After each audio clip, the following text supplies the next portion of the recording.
जूनागढ़ नामक गांव में एक तालाब था। वह बहुत ही खास तालाब था क्योंकि उस तालाब से एक जल परी निकलती थी और वह लोगों को अद्भुत अनोखी शक्तियां देती थी। गांव के सभी लोग उस जल परी से मिलने का इंतजार करते थे ताकि वह उन्हें भी ऐसी शक्तियां दे सके। उसी तालाब के पास एक छोटी सी कुटिया थी जिसमें 2 साधु रहा करते थे। उन दोनों साधुओं ने जल परी को देखा था और उस समय जल परी ने उन्हें भी एक बहुत ही खास, अद्भुत और अनोखी शक्ति दी थी। बाबा जी प्रणाम।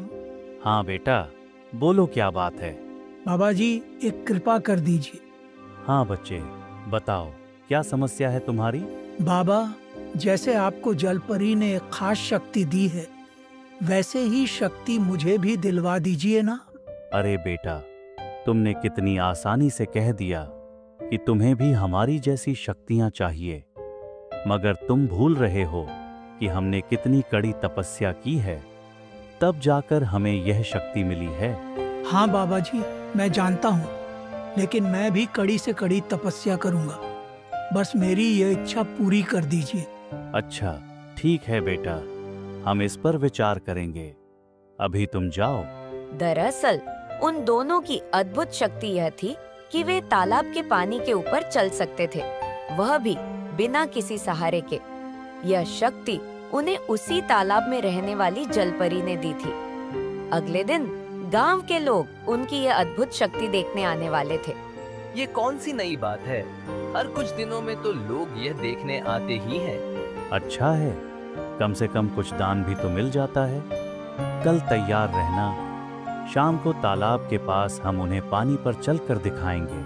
अगले दिन गांव के लोग तालाब के पास इकट्ठा हो गए और दोनों साधुओं का इंतजार करने लगे। भाइयों, आप पीछे खड़े हो जाओ, उन्हें जरा भी तकलीफ नहीं होनी चाहिए। चलो, दान पेटी में थोड़ा थोड़ा पैसा डाल दो, तब तक वे लोग आते ही होंगे।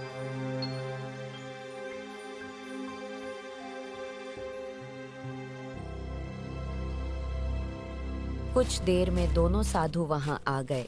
अरे देखो, बाबा जी आ गए। बाबा जी की जय। शांति रखो, तभी हम अपनी अद्भुत शक्ति दिखा पाएंगे। वे मंत्र पढ़ना शुरू करते हैं और सभी लोग ध्यान से दोनों साधुओं को देखने लगते हैं।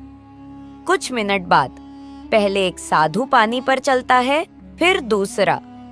यह देखकर लोग जोर जोर से तालियां बजाने लगते हैं। वाह बाबा जी, कमाल कर दिया। ऐसी शक्ति तो दुनिया में किसी के पास नहीं होगी। आज के लिए इतना ही। अगर आपको हमारी शक्ति अच्छी लगी हो तो कृपया अपनी इच्छा से दान देकर जाइए। सभी लोग पैसा दान करके चले जाते हैं। साधु खुश होते हैं कि आज काफी दान मिला। वे कहते हैं कि जितना भी दान मिलता है वह सब गरीबों में बांटा जाता है, इसलिए गांव वाले उदारता से दान देते थे। एक दिन जब दोनों साधु पैसों की गिनती कर रहे थे, तभी एक आदमी उनकी कुटिया के बाहर आता है। क्या आप लोग अंदर हैं? क्या मदद चाहिए? क्या मैं अंदर आ जाऊं? अंदर आकर अपनी बात बताऊंगा, वरना कोई सुन लेगा। वह अंदर घुस जाता है। साधु तुरंत सारे पैसे छुपा देते हैं। तुम कौन हो और अचानक अंदर क्यों आए? बाबा जी, मैं आपकी अद्भुत शक्ति से बहुत प्रभावित हुआ हूँ। कृपया मुझे भी जल परी से मिलवा दीजिए।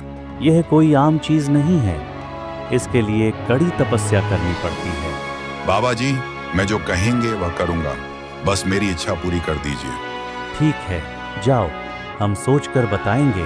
धीरे धीरे और भी लोग जल परी से मिलने की इच्छा लेकर आने लगे। साधु परेशान हो गए। अब क्या करें? सभी लोग मानने को तैयार नहीं हैं। मुझे लगता है अब हमें इन्हें जल परी से मिलवाने का नाटक करना ही पड़ेगा। एक दिन जगत नाम का आदमी आता है। मुझे जल परी से मिलना है और शक्ति पाना है। ठीक है, लेकिन यह आसान नहीं है। इसमें जो सामान लिखा है वह खरीद कर लाओ। जगत सूची देखता है।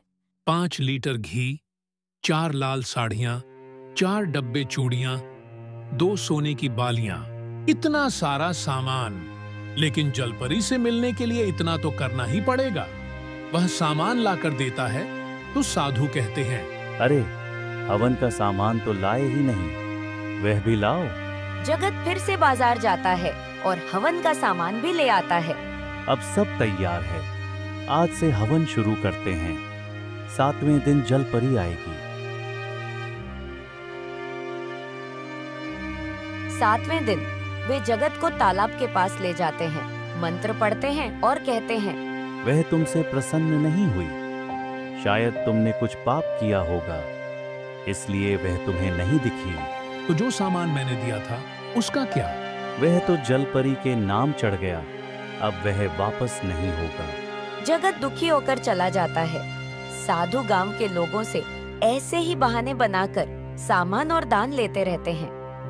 एक दिन जगत देखता है कि साधु आपस में कह रहे हैं, गांव वाले कितने मूर्ख हैं। इन्हें लग रहा है सच में जल परी आएगी।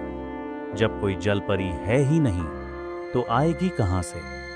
बस ये मूर्ख बनते रहें और हम माला माल होते रहें। जगत यह सब सुन लेता है और तय करता है कि वह उनकी पोल खोलेगा। कुछ दिन बाद जब साधु फिर से पानी पर चलकर दिखाने आते हैं तो जगत कहता है, अगर सच में शक्ति है तो पास वाले तालाब में चलकर दिखाइए। सभी लोग जोर देते हैं। साधु जैसे ही उस तालाब में उतरते हैं, डूब जाते हैं और एक कदम भी नहीं चल पाते। तभी पता चलता है कि जिस तालाब में वे हमेशा प्रदर्शन करते थे, उसमें पत्थर रखे हुए थे, जिन पर चलकर वे पानी पर चलने का नाटक करते थे। गांव वाले गुस्से में आकर उन्हें पकड़ लेते हैं। साधु मान लेते हैं, असल में कोई जल परी है ही नहीं और हमारी शक्ति भी नकली थी। हम सिर्फ आपको मूर्ख बनाकर सामान और दान लेते थे। गांव वाले उन्हें पीटने लगते हैं। तभी पुलिस आकर दोनों को गिरफ्तार कर ले जाती है।